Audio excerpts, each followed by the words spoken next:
vamos a convocar a Sergio Grabowski, profesor de la Universidad Nacional de Salta, para hacer y continuar con una serie de análisis que veníamos desde la cocina política proponiendo para nuestra audiencia sobre la construcción de mensajes de odio por parte de la prensa nacional en medios hegemónicos. Le vamos a dar la bienvenida a Sergio Grabowski, profesor de la Universidad Nacional de Salta, Rocío Méndez y Sandra Muñoz. Le damos la bienvenida. Buenas tardes, ¿cómo está usted?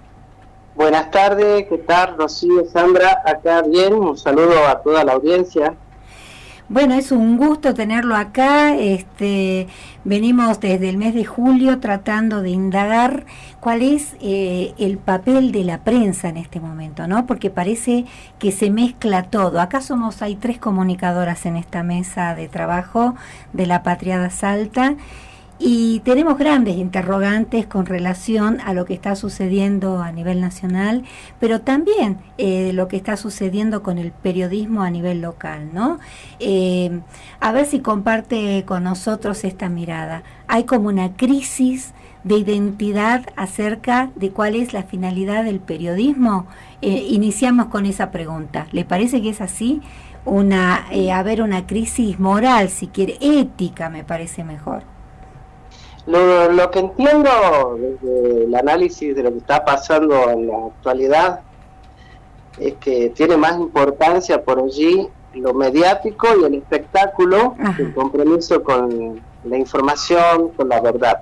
Claro, así es. Entonces, cuando había una ética basada en la búsqueda de la verdad, el periodismo era periodismo. Nosotros vivimos en una época atravesada por criterios de ganancia económica y que desgraciadamente hoy en día no solo surgen de la pauta, sino también de la atención que se les presta a las redes sociales. Ajá.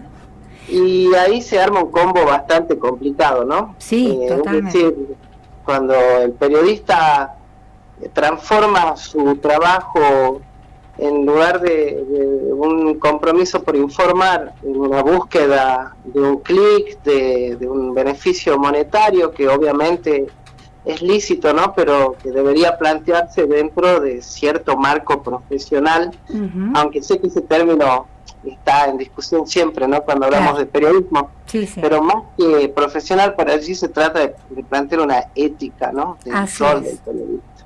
Así es. Entonces sí estamos en una crisis y a ver, yo le consulto varios puntos. Nombramos uno que era el tema de la pauta, pero cuando hablamos de medios hegemónicos, por ejemplo, en esos medios hegemónicos tenemos muchos casos, por ejemplo, América, TN, Grupos Clarín. Y vimos en los últimos meses, lamentablemente, como si estos periodistas muy reconocidos hicieran una especie de gestión política para determinados grupos y que generalmente estos determinados grupos son de derecha porque uno deduce que son de derecha porque están y atentan contra, en este caso, el presidente Fernández, por ejemplo. Contra la vicepresidenta en la búsqueda de judicializarla permanentemente, ¿no? Con causas, como recurso no solo del Poder Judicial, sino también como un recurso del periodismo en este nivel televisivo, ¿no? Del que estamos hablando. Y que y lo traemos acá a colación porque en Salta y en todo el país también se consume este periodismo. Así es, hay un poder que no está centralizado en el gobierno ni en la sociedad, sino que está en grupos, en corporaciones que comparten intereses. También hay, sin lugar a dudas, intervenciones del Poder Judicial que están a veces orientadas políticamente, y allí el periodismo hegemónico y sobre todo los grandes medios y las cadenas realmente funcionan como un poder, ¿no? Es decir, hacen uso de su espacio, de su posibilidad de comunicar para direccionar opiniones y manejar lo que sería la grieta, ¿no? La grieta, ese término nuevo, se puede lograr hoy en día, entiendo, desde el campo comunicacional, justamente por un tema que yo había dicho antes, sí, la relación de la prensa y del periodismo hegemónico ajá, y del periodismo tradicional con las redes sociales. claro, Porque hay algunos estudiosos como Georgi Gabriel y Anna Kiefer, ajá, que ya hace un tiempo sacaron un libro que se llama Las vueltas del odio, gestos, escrituras y políticas. ajá, lo vamos a En anotar. vez de, sí, Georgi Gabriel y Anna Kiefer. Es un libro muy interesante porque ellos analizan cómo se produce un fenómeno de buzz digital hoy en día, ¿no? No lo sé Sí. pronunciar bien en inglés. Sería Sí. como este ruido, Ajá, este murmullo social sí, sí, que causa odios, que toma posturas radicalizadas ujú, y que fluyen por esa escritura electrónica, sobre todo Anna Kiefer habla de escritura electrónica como una de las herramientas, potencialidades de los discursos de odio actualmente, ¿no? sí, sí, El totalmente. odio existió siempre, el discurso de odio existió siempre, Ujú, la comunicación violenta también. Hay instituciones como la escuela, como la iglesia, como la misma sí, familia, en donde el discurso de odio siempre estuvo presente. Lo que pasa, lo que se entiende que está pasando ahora es que Internet, que puede ser una excelente herramienta para la comunicación y la construcción, ajá, también es un espacio para que circulen estos discursos que son no solo fundamentalistas, ¿no? violentos, sino que Ujú, son fundamentalistas exactos. Estos ujú, autores, junto con otro estudioso del tema, Miró Linares, sí, coinciden en diferenciar la comunicación violenta del discurso de odio, ¿no? El discurso claro, de odio sería aquel que está orientado directamente como acto lingüístico discriminatorio contra claro, un grupo mm, religioso, por la etnia, por la raza, ¿no? claro. Y ahora por los Eh, factores políticos, o sea, lo agravamos con esto, digamos. Exactamente, bueno, también ahí hay una cuestión que me parece importante decir.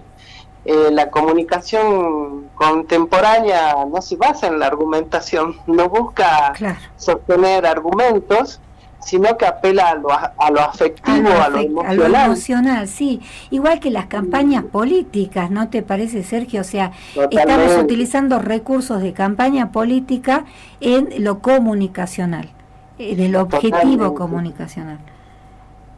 Es decir, desde que están funcionando las redes sociales como vienen funcionando, es decir, vinculadas siempre Uh-huh. a alguna plataforma que genera ganancia económica, Uh-huh. terminan siendo espacios capturados, por decirlo así, Claro, por algunos sectores, ¿no? Más las posibilidades que te dan ahora los aspectos tecnológicos, ¿no? claro. Todos sabemos, hemos escuchado hablar de la función que cumplen los trolls, los bots, Uh-huh. Las fake es news. decir, y también cómo el algoritmo va produciendo una parcelación de la circulación de información, ¿no? La grieta se profundiza. Ahí dijiste algo porque interesantísimo, Sergio, que me encantaría que se lo expliques a la audiencia, y te explico por qué. Escuchamos como periodistas muchas veces a la audiencia, a la gente de la audiencia, a la gente del público, decir, pero ves que tengo razón porque yo opino tal cosa lo opina tal periodista también, y después hay miles de personas que opinan lo mismo. Esto tiene que ver justamente con la función del algoritmo, o sea, de seleccionar qué es donde vos, el dedito donde vos pones esto me gusta, la manito, y te va seleccionando esa información que tiene que ver con tu forma de pensar, digamos, de concebir el mundo. O sea, uno cuando interactúa en las redes sociales deja huellas, deja marcas, cantidad de tiempo que pasa en una página, lo que lee, lo que consume, y eso está permanentemente siendo analizado de manera automática y generando información sobre mi forma de pensar, mis consumos, mi ideología. Entonces, el algoritmo se encarga de que a mí me lleguen informaciones acordes a mi manera de pensar. Claro. Entonces ahí la grieta se profundiza terriblemente porque como no hay argumentación, sino solamente reproducción de cuestiones afectivas y emotivas que uno comparte con una comunidad, claro, termina pensando que esa es la realidad, ¿no? Claro, lamentablemente. Y desconociendo que hay otras formas de ver esa realidad, que es lo interesante de la vida democrática. Por eso, siempre que se habla de estos temas en el campo comunicacional, se insiste en que esto es un riesgo para la vida democrática. O sea, por supuesto, lo que estamos viviendo realmente va en contra de la capacidad ciudadana de tomar decisiones conscientes, reflexionadas, ¿no? En base a la lectura crítica y al conocimiento de propuestas y demás, ¿no? Bueno, Uno termina votando a alguien por la razón que sea o porque lo dijo la Canoso o lo totalmente. que fuera. Y lo vimos, Sergio, no sé si te recordarás, hace muy poquito, cuando se festejaba, se conmemoraba el 9 de julio, hubieron actos de odio tanto de la derecha como de la izquierda, ¿no? Esto también es muy llamativo, convocados casi prácticamente separados por la 9 de julio, pero como unidos por una casi similar protesta, digamos, contra un gobierno elegido democráticamente, ¿no? Ahí estás mostrando otro factor que tiene que ver con la relación entre los discursos de odio y los actos de odio, que son, por ejemplo, estas manifestaciones públicas en donde con los cuerpos salimos, ¿no es cierto?, a sostener una postura dentro de esa grieta, de esa bifurcación ideológica que cada vez se hace más profunda, ¿no? Claro. Y ahí me parece importante una idea polémica de Anna Kiefer. Ajá. Ella sostiene que la fuerza de odio en sí no sería absolutamente negativa, es decir, hay un odio que destruye, que denigra a un enemigo, que ella usa el término abyección, ¿no? Tomando un poco a Cristeva. La abyección es el rechazo absoluto por el otro, ¿no? Sí. Cuando yo le digo a alguien planero de mierda, perdón la expresión, terrible, ¿no? Pero yo pasa. le digo a alguien, ¿no? Cuca o esa crispación, también es un término que utilizan estos autores para explicar lo que pasa en el discurso de odio, esta crispación que produce nuestra sociedad cristina, ¿no? Claro, totalmente. Se le insulta, se le dice lo que sea, pero por solo aparecer en la tele, ¿no? ¿Viste y bueno, pero eso se lleva, perdón, ¿no? Termino la idea. Sí. Ese es un tipo de odio que sería absolutamente destructivo. Anna Kiefer analiza lo que pasa, por ejemplo, con el movimiento feminista. Claro. El movimiento feminista, cuando hay una marcha, todos hemos visto imágenes donde hay violencia y donde hay discursos de odio, ¿no? Por ejemplo, la tan polémica frase muerte al macho. Sí. Lo que esta autora, que es polémico, por eso lo aclaro, lo que esta autora sostiene es que esa fuerza también es una fuerza de odio, pero que está dirigida contra una opresión primordial, que sería el patriarcado, y en ese sentido, esa fuerza de odio estaría siendo efecto de una transformación profunda en la sociedad, ¿no? Una fuerza de odio absolutamente negativa, y un discurso de odio orientado a modificar y progresar en la sociedad. Claro, sí, totalmente de acuerdo. Bueno, creo que también habría que buscar un poquito, volver, ¿no?, a leer, por ejemplo, a Hannah Arendt, porque habla un poquito de estos fundamentalismos que, como decías al comienzo, no son para nada nuevos, sino que se utilizan herramientas y métodos y a través de la tecnología, y se va innovando esa forma de provocar esa grieta y ese odio entre los argentinos. Lo que te quería preguntar es que tiene mucho que ver con teorías de ciencias políticas, por ejemplo, esto de la construcción del enemigo interno, que es lo que tomó la derecha, por ejemplo, de las izquierdas. La construcción de este enemigo interno es Cristina Fernández, todos contra esta persona que le hace daño a la Argentina, aunque no tenga asidero, aunque no tenga argumentación, aunque no tenga ni siquiera argumentación teórica ni fundamentos como para llevarlo a cabo, ¿no? Está muy bueno esa idea de enemigo interno, y también relacionarlo con cómo esto no es nuevo ni existe a partir de las redes, por eso no es que sea un efecto de la comunicación digital, claro, sino que lo que la comunicación digital ha hecho es acelerar, ¿no? Acelerar los procesos. La viralización es fundamental cuando uno habla de discursos de odio, ¿no? Entonces por ahí algo que postea una persona en su cuenta particular, en menos de 10 minutos se viraliza, ¿no? Claro. Y un poco tomando esta afirmación tuya acerca de que el odio no es nuevo, quería contarle brevemente a tu audiencia que, bueno, nosotros en la cátedra que yo doy acá en la carrera de la Universidad Nacional de Salta en Comunicaciones en primer año, hemos abordado el eje de discursos de odio pasado y presente.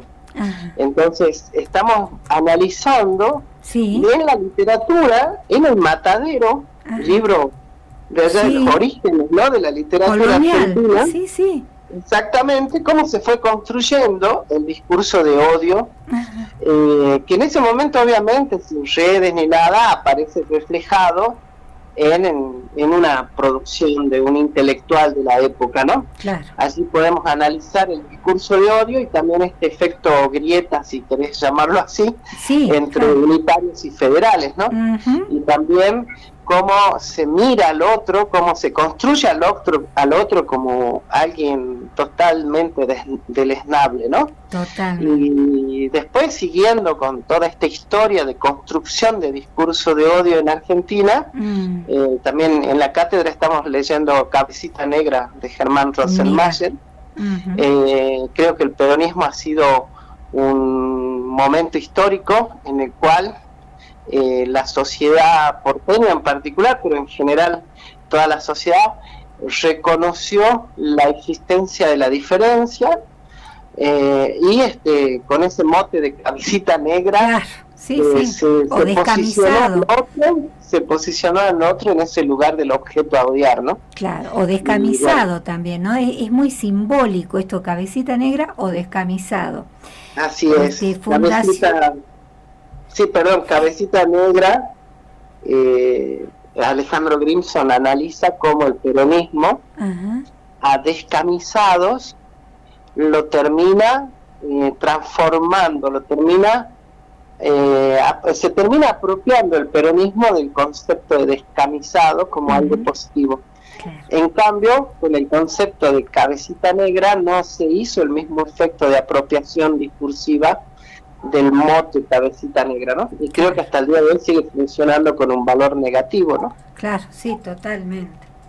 Si bien acá en Argentina eso también tenemos de particular, una que hoy en día se está empezando a hablar, ¿no es cierto?, de que la etnicidad no solo pasa por el blanco y el negro, sino que existe el marrón, ¿no? Ahora el conocimiento étnico. En Argentina el mote de cabecita negra también contrasta contra esa forma cariñosa de llamarla a la Mercedes Sosa, ponerlo, ¿no? Entonces, cada sociedad, cada contexto le da mayor fuerza a estos términos, ¿no? Claro. Totalmente. Y todo lo que está pasando en relación al reconocimiento de la etnicidad marrón creo que es muy interesante de analizar y mirar, ¿no? Porque quiere decir que es un avance también en esto de cómo nosotros aceptamos la diversidad que hay en el país. Claro. Justamente hay un rapero, creo que es porteño, que habla de la discriminación a la gente marrón. Es muy muy interesante, no recuerdo en este momento el nombre, pero lo voy a buscar para pasarlo acá en la Patriada. Está muy bueno, sí. Buenas noches, Sergio. Rocío Méndez le habla. Hola, ¿qué tal, Rocío? ¿Cómo estás? Quería hablar con usted sobre la libertad de expresión. Consultarle específicamente si para usted cree que debería haber un límite en esta libertad. El campo de estudio comunicacional sobre el tema del discurso de odio también abreva en lo que es el discurso jurídico, En el discurso jurídico está clarísimo que calumniar a alguien es un delito, por ejemplo. Así es. Que amenazar a alguien es un delito. Si yo amenazo a alguien directamente, eso está considerado un delito, ¿sí? Pero hay zonas de los discursos de odio que se difunden viralmente, rápidamente, que nadie controla, que se hacen desde el anonimato, en donde la justicia también está repensando, ¿no? Lo que sería un delito, un acto criminal, ¿no? Claro. Entonces, entiendo yo que si una comunicación produce un ataque a un grupo, produce la rememoración de la dictadura militar, por ejemplo, de manera positiva, o si un grupo convoca a una marcha pública para dañar física o moralmente a alguien, porque ahí está también la diferencia, ¿no? Sí.